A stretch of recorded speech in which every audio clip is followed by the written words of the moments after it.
El 3 de julio de 1976, 29 miembros de las Fuerzas Especiales israelíes irrumpían en el aeropuerto de Entebbe, en Kampala, la capital de Uganda.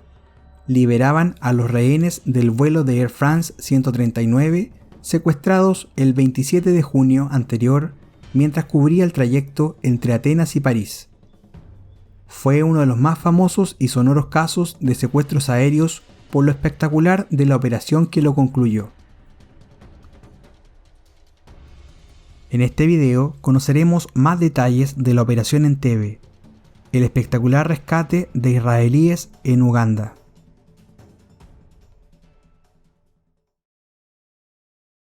El escenario que se dibujó hace 45 años en el aeropuerto de la ciudad ugandesa de Entebbe dio pie a una de las acciones de rescate más intrépidas que recuerda la historia reciente. Un avión secuestrado, terroristas ávidos de venganza y demandas, un despiadado dictador africano y una unidad de élite del ejército más implacable del planeta. El 27 de junio de 1976, el vuelo 139 de Air France, que viajaba desde Tel Aviv hacia París, fue secuestrado cuando realizaba escala en Atenas. De los 248 pasajeros, muchos eran israelitas. Los terroristas, 2 miembros del Frente para la Liberación de Palestina y 2 de la fracción del Ejército Rojo Alemán, desviaron el avión hacia Bengasi, en Libia, para realizar una parada logística, tras lo cual reanudaron la marcha hasta su destino definitivo, el Aeropuerto Internacional de Entebbe, el mayor de Uganda. Uganda era un estado autócrata presidido por el tirano Idi Amin Dada. Que hasta hace no muchos años había mantenido relaciones cordiales con Israel y Estados Unidos, mudó sus lealtades debido a ciertos desencuentros con sus antiguos socios y se alió con el libio coronel Gaddafi, mostrándose abiertamente favorable a la causa árabe en la guerra del Yom Kippur en el año 1973. La gran repercusión del secuestro del vuelo 139 le situaba en el punto de mira, hecho que trató de aprovechar para ensalzar su figura y aparecer ante el mundo como un gran líder, mediador y conciliador. Los secuestradores, que habían recibido refuerzos y gozaban de la protección del ejército ugandés, exigieron la liberación de decenas de terroristas presos en distintos países del mundo, especialmente en Israel. Mantenían a los rehenes hacinados en la antigua terminal del aeropuerto, a unos 2 kilómetros de la nueva y activa. Las condiciones higiénicas eran ínfimas. A eso había que sumarle la presión psicológica por la incertidumbre de la situación. Los israelitas estaban siendo separados del resto de los pasajeros. Mientras tanto, y con el mundo en vilo, el primer ministro israelí, Isaac Rabin, convocó a su gabinete de crisis para analizar la situación, que se presentaba manifiestamente adversa. El lugar del secuestro distaba miles de kilómetros de Israel. Los terroristas contaban con apoyo humano y material del gobierno ugandés. El plazo dado por los secuestradores para satisfacer sus demandas era exiguo, y la lógica presión de los familiares de los rehenes y de organismos internacionales se hacía sofocante. A lo anterior había que unir la rígida política que seguía Israel de no negociar nunca con terroristas. Pero el Estado israelí nunca se daría por vencido y puso en marcha una astuta pero arriesgada estrategia. Por un lado, y de cara a la opinión pública, activó su maquinaria diplomática y entabló conversaciones con los secuestradores.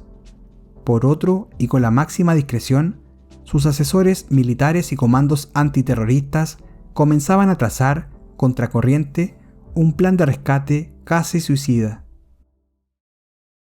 Gracias a este doble juego, Idi Amin Dada, metido de lleno en su papel de hombre de Estado, convence a los secuestradores del buen avance de la vía diplomática y consigue que prorroguen el plazo de ejecución de rehenes 72 horas más. Además, como gesto, liberan a todos los rehenes no israelitas, más de 100. El tiempo juega en contra. La prórroga es un balón de oxígeno que Israel ha de aprovechar. El presidente Rabin, el ministro de Defensa, Simón Peres, asesores militares y los mandos de las distintas unidades de élite reúnen las piezas que tienen, las ponen sobre la mesa y comienzan a elaborar el puzzle que configuraría la misión de rescate. A pesar de lo desesperado de la situación, el gobierno contaba con algunas bazas a su favor. Los testimonios de los rehenes liberados proporcionaban información muy útil como el armamento de los terroristas, número de ellos, hábitos, etc. Moshe Betzer, subcomandante de la unidad de élite Sayeret Matkal, había entrenado años atrás al ejército ugandés y conocía a la perfección sus características. Una empresa israelí construyó la terminal del aeropuerto donde se encontraban los rehenes. Se pudieron recuperar los planos básicos para el diseño de la operación. También los israelitas contaban con el apoyo de Kenia, país rival y vecino de Uganda. La operación Entebbe, u Operación Trueno, dio comienzo el día 3 de junio de 1976, menos de un día antes de la finalización del siniestro ultimátum impuesto por los secuestradores. La misión contó con distintas fases.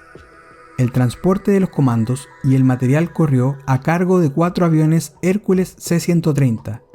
Estos se vieron obligados a atravesar el Mar Rojo a unos 30 metros de altitud, para evitar los radares de países como Egipto o Sudán. Además, tuvieron que aterrizar a oscuras y de incógnito, después de recorrer unos 3.500 kilómetros. El primer avión, pilotado por Joshua Chani, iría a la cabeza, aterrizaría primero y dejaría en la pista del aeropuerto un coche Mercedes-Benz de color negro y varios jeeps militares.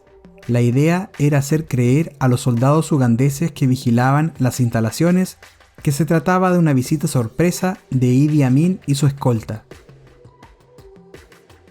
Una vez en tierra, los vehículos tendrían que recorrer más de 2 kilómetros para llegar a la antigua terminal, lugar del secuestro. En el trayecto tuvieron un contratiempo y se vieron obligados a disparar contra los militares ugandeses.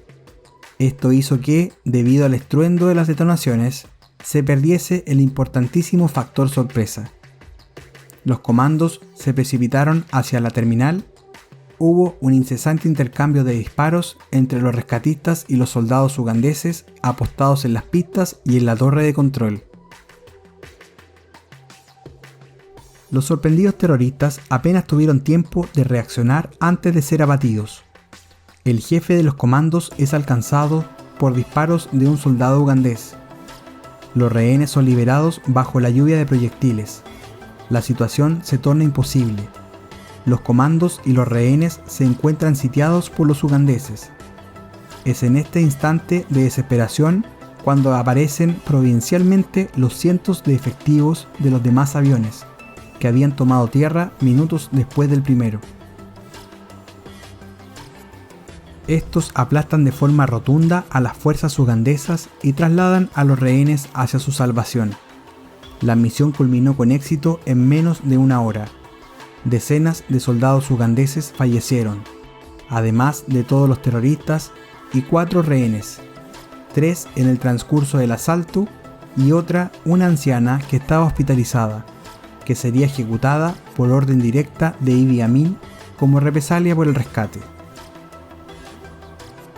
Por su parte, Israel hubo de lamentar solo una baja, la del comandante Jonathan Netanyahu, hermano del que sería posteriormente presidente de la nación.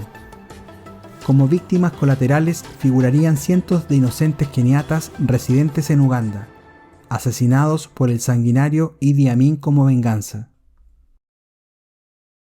La operación Entebbe constituyó un hito en la historia de Israel. La llegada de los rehenes a casa desató un júbilo sin precedentes en la sociedad judía. Los países occidentales en general celebraron el rescate, que fue valorado como legítimo y justificado, respuesta a una agresión contra la ciudadanía y soberanía de Israel. Asimismo, se puso de manifiesto la extraordinaria capacidad de respuesta a nivel político y militar del gobierno de Israel y su aptitud para resolver las frecuentes situaciones límite a las que se ve expuesto y que comprometen su supervivencia como Estado soberano.